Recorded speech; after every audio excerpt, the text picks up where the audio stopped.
Hi aspirants, welcome to our channel. మనము 8th class bioscience related topic అయిన third lesson సూక్ష్మజీవుల ప్రపంచం అని చూద్దాము. ఇక చూడండి,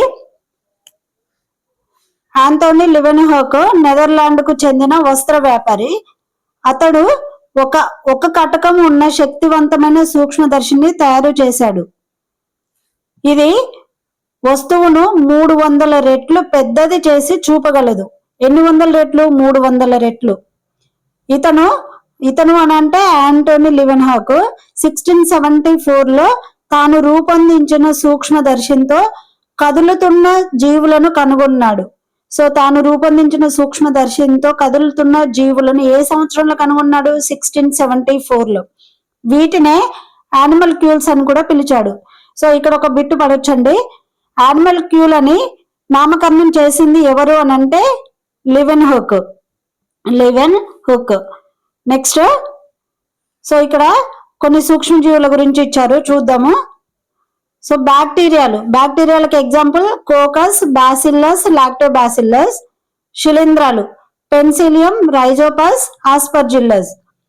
ప్రోటోజోవాలు amoeba, paramecium, vorticella, chlamydomonas, spirogyra. Next, శైవలాలు chlamydomonas, spirogyra, diatoms, spirulina, oedogonium, ceratium. సూక్ష్మ ఆర్ద్రోపోడాలు సైక్లాప్స్, డాఫ్నియా, గజ్జి క్రిమి, కనురెప్ప క్రిములు. అయితే ఇక్కడ ఏ విధంగా ఇవ్వచ్చు బిట్స్ అంటే, ఒకవైపు శైవలాలు, శిలీంధ్రాలు, సూక్ష్మజీవులను ఇచ్చి ఇంకోవైపు ఆ జీవుల పేర్లు ఇవ్వచ్చు. దీంట్లో మ్యాచింగ్ అని అడగవచ్చు, లేదు అని అంటే శైవలాలలో కానిది ఏంటిదో గుర్తించమని కూడా అడగవచ్చు.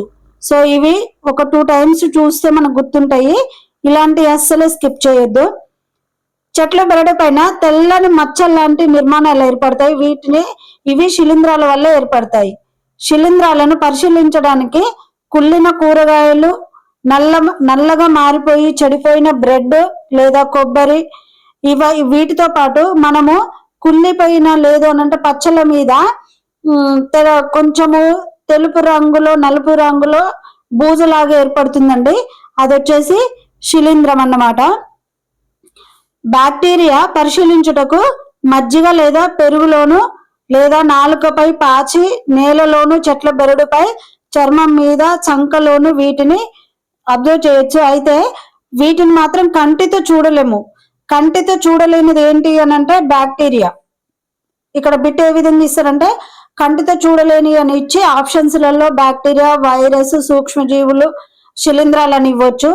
దాంట్లో మనం బ్యాక్టీరియాని ఐడెంటిఫై చేయాలి.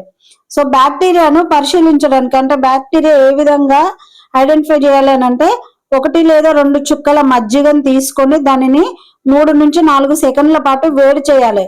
వేడి చేసినాక దానిని క్రిస్టల్ వైట్ ద్రావణం వేసి 30 to 60 సెకండ్స్ కదపకుండా ఉంచాలన్నమాట.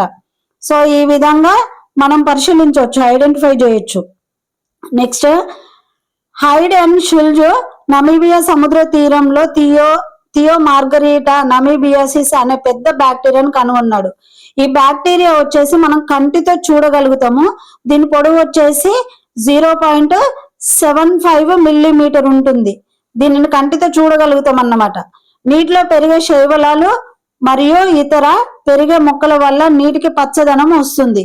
అయితే మనకు మామూలుగా శైవలాలు అనేటివి వాతావరణంలో ఎక్కువ ఆక్సిజన్ అనేది రిలీజ్ చేస్తాయి అన్నట్టు. సో ఇప్పుడు మిగిలిన మొక్కల కంటే కూడా శైవలాలు అనేది అధికంగా మనకు ఆక్సిజన్ అనేది వాతావరణంలోకి రిలీజ్ చేస్తాయి. స్కారా, స్పైరోగైరా ఇలాంటి శైవలాలను మనం కంటితో చూడవచ్చు అన్నమాట. నెక్స్ట్, ప్రోటోజోవాను పరిశీలించాలి అని అంటే 3 నుండి 4 రోజులు నానబెట్టిన ఎండుగడ్డి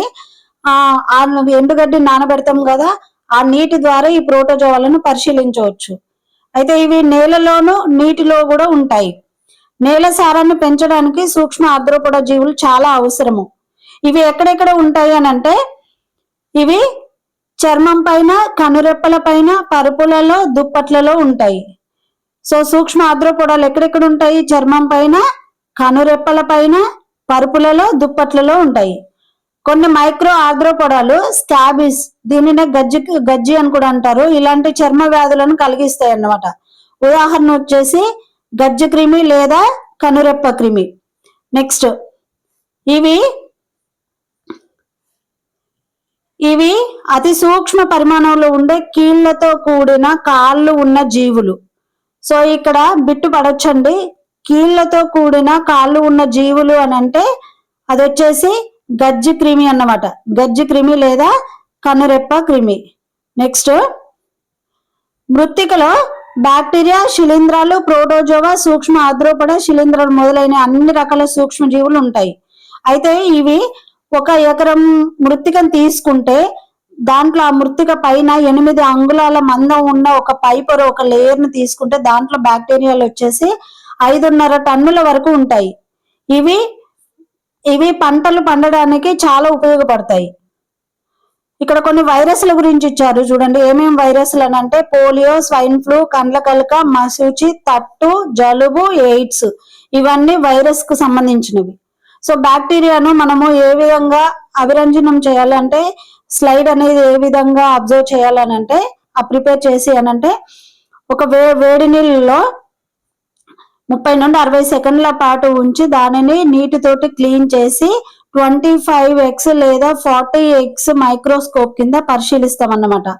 సో ఇది వచ్చేసి 3rd లెసన్ అండి, సూక్ష్మజీవుల ప్రపంచము. ఇది సూక్ష్మజీవుల ప్రపంచం 1. నెక్స్ట్ వీడియోలో సూక్ష్మజీవుల ప్రపంచం 2 కూడా చూద్దాము. ఈ వీడియో మీకు హెల్ప్ అయితే, నచ్చితే లైక్ చేసి సబ్స్క్రైబ్ చేయడం మాత్రం మర్చిపోకండి. మనలాంటి హౌస్ వైఫ్స్ కి ఇంకా కొంత షేర్ అవుతుంది. ఎందుకనంటే ఇప్పుడు నోటిఫికేషన్ లేని టైంలో వీడియోస్ వల్ల కూడా కొంత మోటివేట్ అయ్యి చదువుతారు కాబట్టి లైక్ చేసి సబ్స్క్రైబ్ చేయడం మాత్రం మర్చిపోకండి. Okay, thank you so much.